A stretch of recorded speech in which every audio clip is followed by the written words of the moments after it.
स्नेनिल्स art of teaching या चॅनलवरती आपल्या सर्वांचं स्वागत आहे. विद्यार्थी मित्रांनो, लाडका भाऊ योजना शासनाने जी सुरू केलेली होती, म्हणजेच युवा कार्य प्रशिक्षण योजना ही शासनाच्या माध्यमातून उद्योजकता विभाग याच्या माध्यमातून ही सुरू करण्यात आली होती.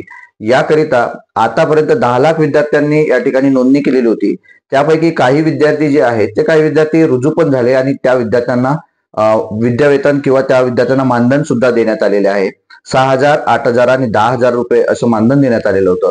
या संपूर्ण विद्यार्थ्यांकरिता मंगलप्रभात लोढा जे आपले मंत्री आहेत, या संदर्भातील मंत्री जे आहेत, या मंत्र्यांनी त्या ठिकाणी काय वक्तव्य केलं आहे का ही जे विद्यार्थी आहेत, हे विद्यार्थी 10 लाख जे विद्यार्थी आहे यांना आम्ही 6 महिन्याचं जे काही सर्टिफिकेट आहे, म्हणजे कौशल्य, यांना स्किल प्राप्त झाली आहे असं कौशल्याचं आम्ही प्रमाणपत्र देणार आहोत. आणि 50% जे काही विद्यार्थी असणार आहेत त्या 50% विद्यार्थ्यांना आम्ही या ठिकाणी परमनंट सुद्धा करणार आहोत असे ते बोललेले आहेत. या माध्यमातून आपल्या विद्यार्थ्यांना आनंदाची बाब अशी आहे की जे विद्यार्थी काम करत आहेत त्यांना परमनंट होण्याचे सुद्धा चान्स किंवा एक आशा या ठिकाणी आपले मंगलप्रभात लोढा यांनी व्यक्त केलेली आहे. या व्हिडिओच्या माध्यमातून आपल्याला ती काय क्लिअरिटी आहे, ती स्पष्टता आहे, आपण या व्हिडिओच्या माध्यमातून बघणार आहोत. विद्यार्थी मित्रांनो, आपण पहिल्यांदा माझ्या या चॅनलला बघत असाल तर माझ्या या चॅनलला सबस्क्राईब करा, जेणेकरून येणारे जे व्हिडिओज आहेत, असे अपडेट आहेत, हे आपल्या चॅनलवरती मिळत राहतील. विद्यार्थी मित्रांनो, बघा या व्हिडिओच्या माध्यमातून काय बोलले मंगलप्रभात लोढा. अंक गाठलेला आहे.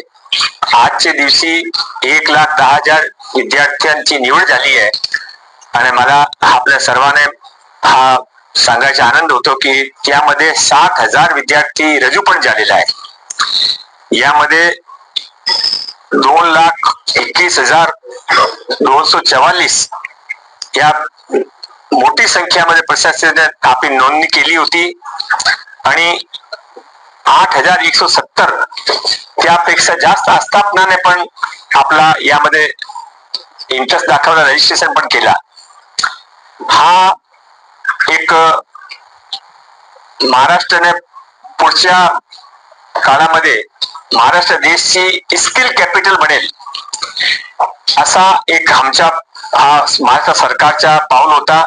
माननीय मुख्यमंत्री एकनाथरावजी शिंदे, माननीय उपमुख्यमंत्री माझे नेते माननीय देवेंद्रजी फडणवीस आणि माननीय उपमुख्यमंत्री अजितदादा पवार या त्यांच्या मार्गदर्शनामध्ये आमच्या विभागाने या योजना सुरू केली.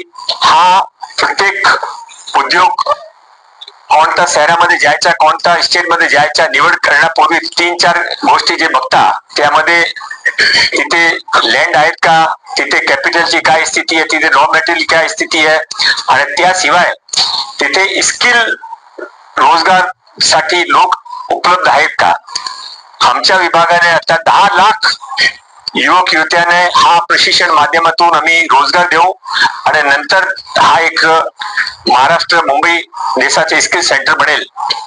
लोक रोजगारसाठी अप्लाय करतात त्यावेळी प्रश्न त्याने असा विचारता की तुमचा एक्सपिरियन्स काय.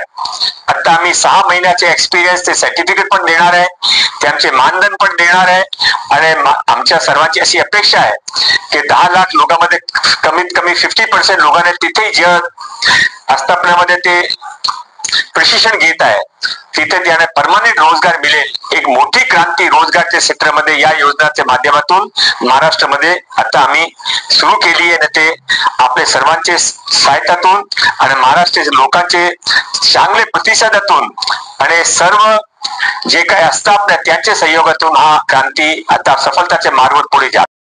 या व्हिडिओच्या माध्यमातून आपल्याला समजलं असेल विद्यार्थी मित्रांनो की या ठिकाणी बोललेले आहेत मंगलप्रभात लोढा की आम्ही याच्या 50% जे आहे आस्थापनामध्ये जे काही रुजू झालेले विद्यार्थी आहेत यातून 50% विद्यार्थ्यांना आम्ही परमनंट करू अशी आशा व्यक्त करत आहेत. म्हणजे विद्यार्थी मित्रांनो, आपल्याला जे काही विद्यार्थी काम करत आहेत त्यांनी मदत सोडून न करता, कारण ते पुन्हा नूतनीकरण होणार आहे 6 महिन्यानं, आपल्याला काम पुन्हा मिळू शकते. विद्यार्थी मित्रांनो, याकरता कोणताही जॉब तुम्ही कमी वेतन आहे म्हणून सोडू नका. याच्यात शासन जे काही भूमिका घेतंय आणि आता जे आलेलं महायुती सरकार काय करेल हे काही सांगता येत नाही. मग त्यामुळे आपल्याला जी काही संधी आहे ती प्लीज संधी गमवू नका. कारण शासकीय नोकरीमध्ये या सर्व गोष्टी करत असताना आपल्याला माहिती आहे की किती जागा वॅकंट आहे, किती बेरोजगारी आहे. मग आपल्याला हे काम मिळत आहे तर याचा चांगल्या प्रकारे फायदा करून घेणं आपल्या संपूर्ण विद्यार्थ्यांचं गरजेचं आहे. विद्यार्थी मित्रांनो, त्यावर आपलं भवितव्य उज्ज्वल होईल. आणि इतर जे शासनाची ही जी काही या पद्धतीची जी खेळी आहे ही मात्र चुकीची आहे.